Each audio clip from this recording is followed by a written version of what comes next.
توقع في خلال هذه الزيارة. أرحب بضيوفي في هذه التغطية أيضا من واحة الإعلام المركز المخصص لتغطية هذه الزيارة، الدكتور هشام الغنام الخبير في مركز كارنيجي، مدير برنامج الأمن الوطني في جامعة نايف.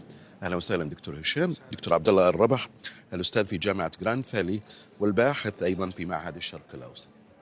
الصورة معبرة دكتور هشام. الآن بدأت ربما الفعاليات الرسمية لهذه الزيارة، متوقع منها الكثير.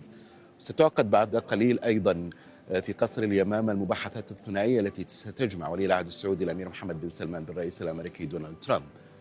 السؤال هنا، ماذا تريد واشنطن من الرياض؟ أنا أعتقد أنها أفضل وصف لها هي زيارة ترتيب الأولويات.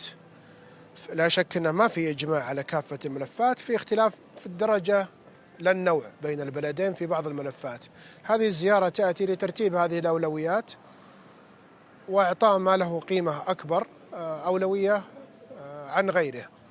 في اتفاقيات كبرى متوقع أن يتفق عليها البلدان، منها اتفاقية نووية لبرنامج مدني نووي سلمي، منها أيضا اتفاقيات في التعدين والتقانة والذكاء الاصطناعي وإعادة عمل لمجموعات توقع في خلال هذه الزيارة.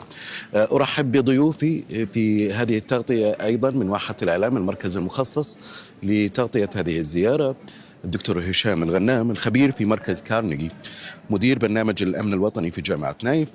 أهلا وسهلا دكتور هشام. دكتور عبد الله الربح الأستاذ في جامعة جراند فالي والباحث أيضا في معهد الشرق الأوسط.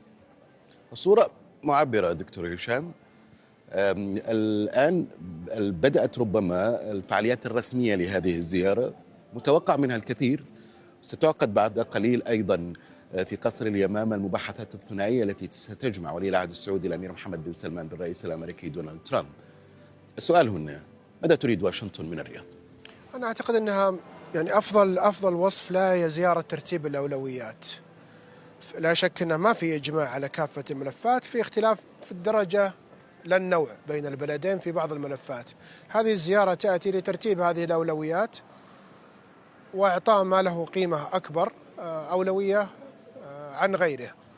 في اتفاقيات كبرى متوقع أن يتفق عليها البلدان، منها اتفاقية نووية لبرنامج مدني نووي سلمي، منها أيضا اتفاقيات في التعدين والتقانة والذكاء الاصطناعي وإعادة عمل لمجموعات توقع في خلال هذه الزيارة. أرحب بضيوفي في هذه التغطية أيضا من واحة الإعلام المركز المخصص لتغطية هذه الزيارة، الدكتور هشام الغنام الخبير في مركز كارنيجي، مدير برنامج الأمن الوطني في جامعة نايف. أهلا وسهلا دكتور هشام. دكتور عبد الله الربح الأستاذ في جامعة جراند فالي والباحث أيضا في معهد الشرق الأوسط. الصورة معبرة دكتور هشام. الآن بدأت ربما الفعاليات الرسمية لهذه الزيارة، متوقع منها الكثير. ستعقد بعد قليل أيضا في قصر اليمامة المباحثات الثنائية التي ستجمع ولي العهد السعودي الأمير محمد بن سلمان بالرئيس الأمريكي دونالد ترامب. السؤال هنا، ماذا تريد واشنطن من الرياض؟ أنا أعتقد أنها أفضل وصف لها هي زيارة ترتيب الأولويات. لا شك أنه ما في إجماع على كافة الملفات، في اختلاف في الدرجة لا النوع بين البلدين في بعض الملفات. هذه الزيارة تأتي لترتيب هذه الأولويات وإعطاء ما له قيمة أكبر أولوية عن غيره. في اتفاقيات كبرى متوقع أن يتفق عليها البلدان، منها اتفاقية نووية لبرنامج مدني نووي سلمي، منها أيضا اتفاقيات في التعدين والتقانة والذكاء الاصطناعي وإعادة عمل لمجموعات